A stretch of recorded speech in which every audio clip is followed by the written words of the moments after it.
Hey there, YTPC, Crafty Piping Bag. It's been a minute, so I'm going to continue my series for the beginners. This video will be packing, smoking, and cleaning your pipe. So the biggest thing here is you've got your equipment that we went over in the last part one. So you've got your pipe, your tamper, your tobacco, some form of lighting device, be it matches, a lighter, Zippo, whatever you'd prefer.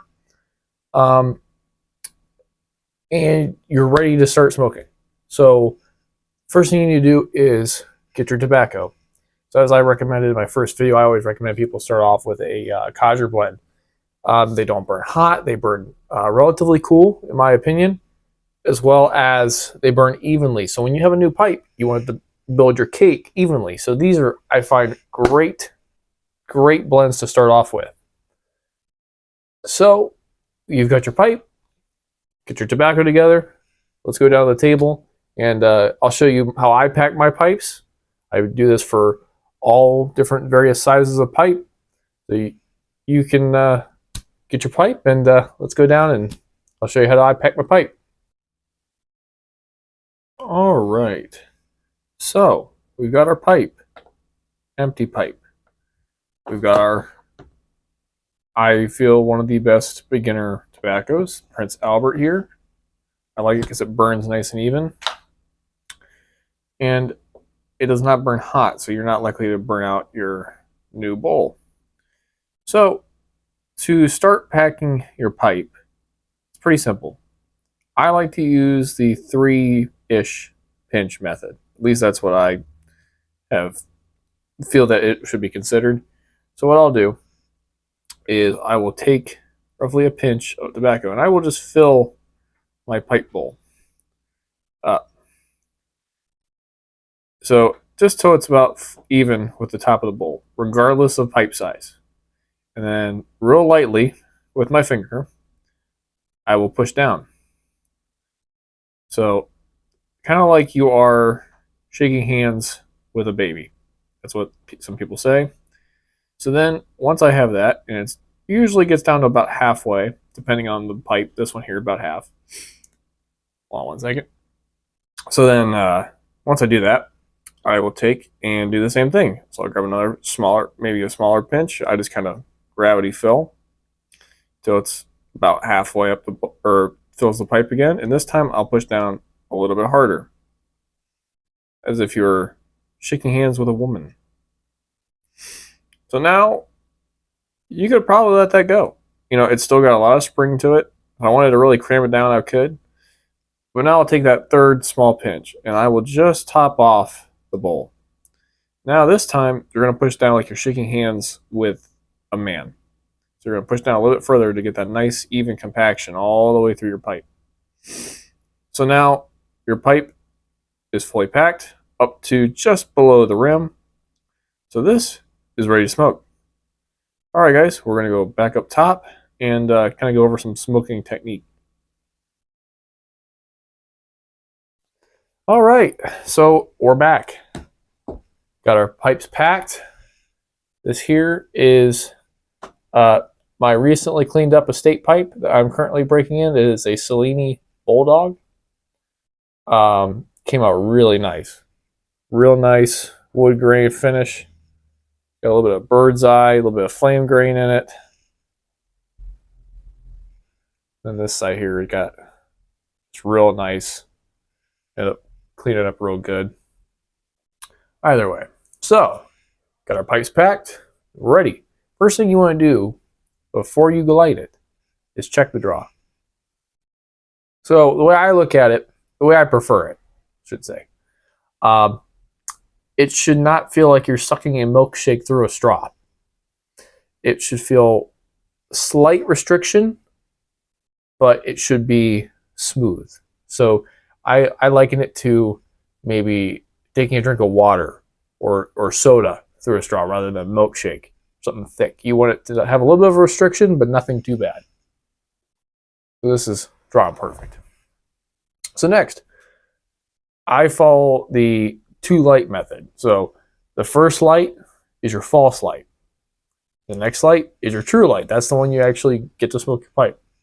So first, you take your lighter, take your pipe, and you just lightly char the top of the tobacco, making sure to go all the way around the bowl.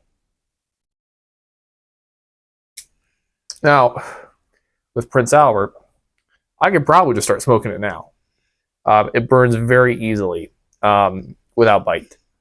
So I'm not going to do that for the purposes of this video because that does not work with all tobaccos.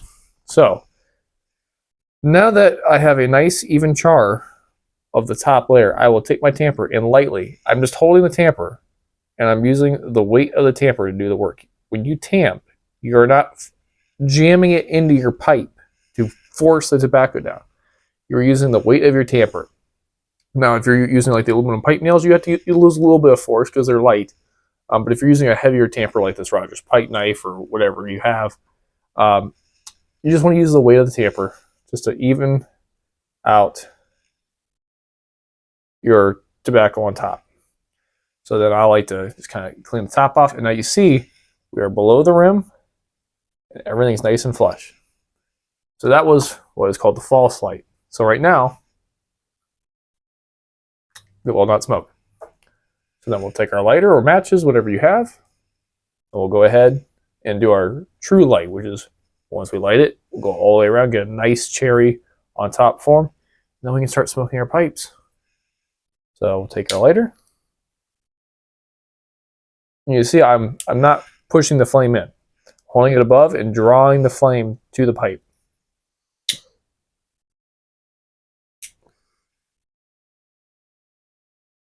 So as you can see, I have a nice even cherry around the top of my pipe. So I'm going to go a little bit over now technique of pipe smoking. So we avoid tongue bite. You do not want to get tongue bite. It hurts.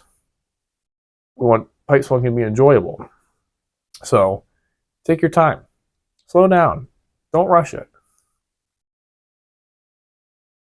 So if anybody's watched the Mutton Chop Piper, he'll go over what he calls the breath method. I don't subscribe to the breath method. I think it works. It has its merits. Absolutely. It works for a lot of people. And it works for me. I find it's too much, too much thought. Pipe smoking is not that complicated. So I go a lot by feel. You'll start getting that little bit of a like I don't want to call it a bite because it's not a bite yet, but you'll get where you can start, your tongue starts to get a little tender. Slow down. You don't have to puff hard. You don't have to puff often. And that's what's really nice with Cadre blends, these burley blends, is you can really puff and, train on them pretty hard. And they're not going to want to bite you. So I feel like they're a good starting point. You can at least get your pipe smoking journey started.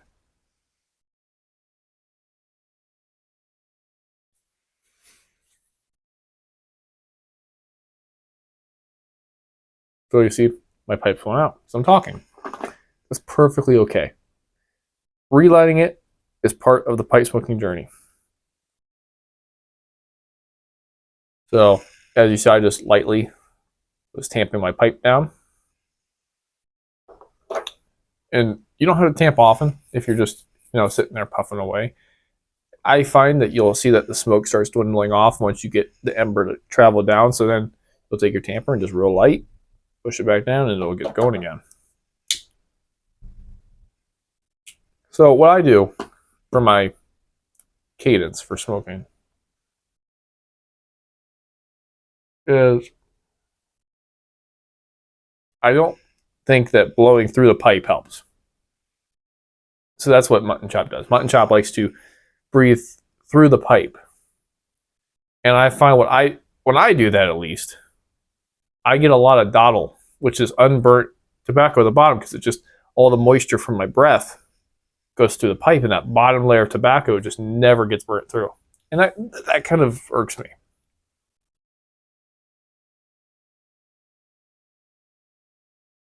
So what I do is like a modified breath method, where as I breathe in, I'm just using my mouth, not inhaling.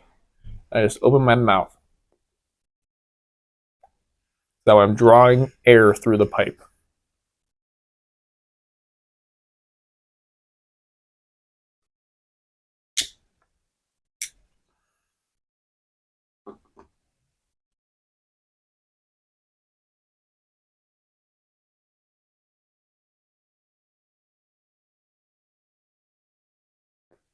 And they're not fast draws.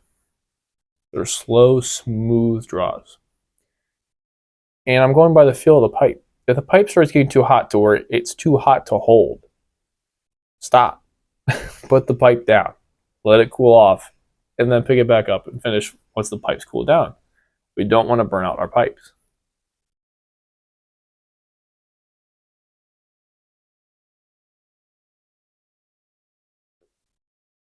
So,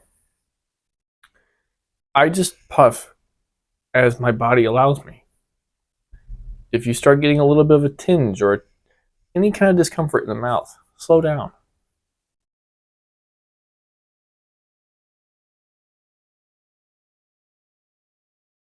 Every now and again, take the smoke that you're getting and push it through your nasal passages.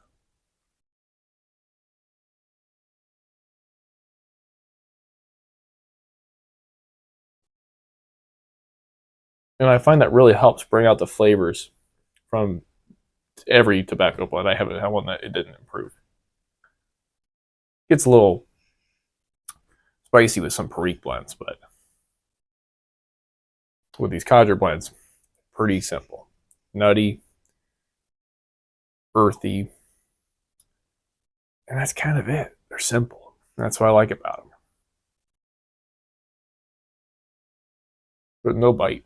I mean, you can just puff on this all day long and be fine.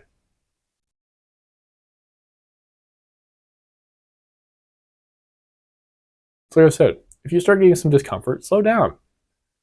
Check the pipe. Is it getting too hot? No? Okay, well then it's your cadence. You need to slow down. Pipe smoking is not about racing. It's about enjoyment and relaxation.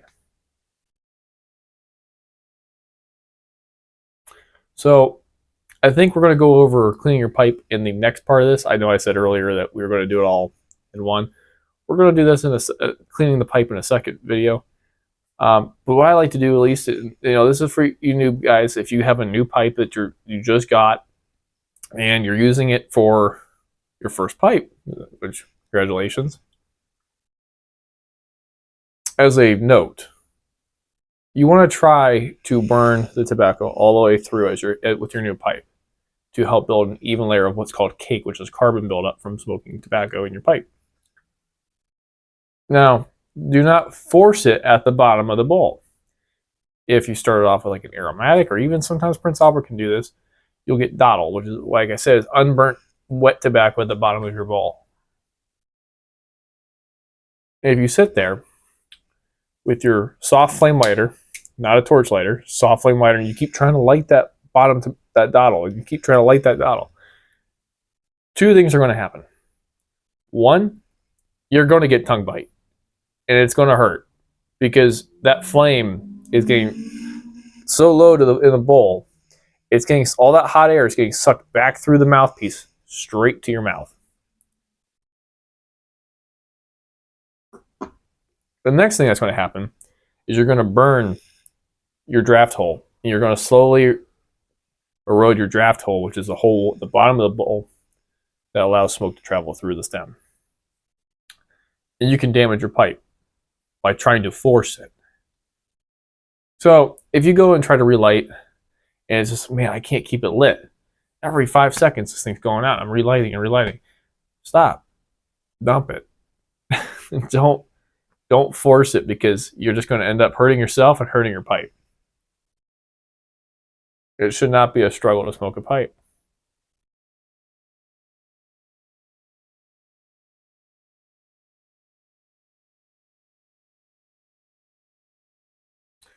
And clenching is one of those things that it just comes naturally to me. I find a spot here in my mouth, and sometimes it'll switch sides. But I'll just take my pipe and find that spot where it just kind of pulls against the tooth and let it hang.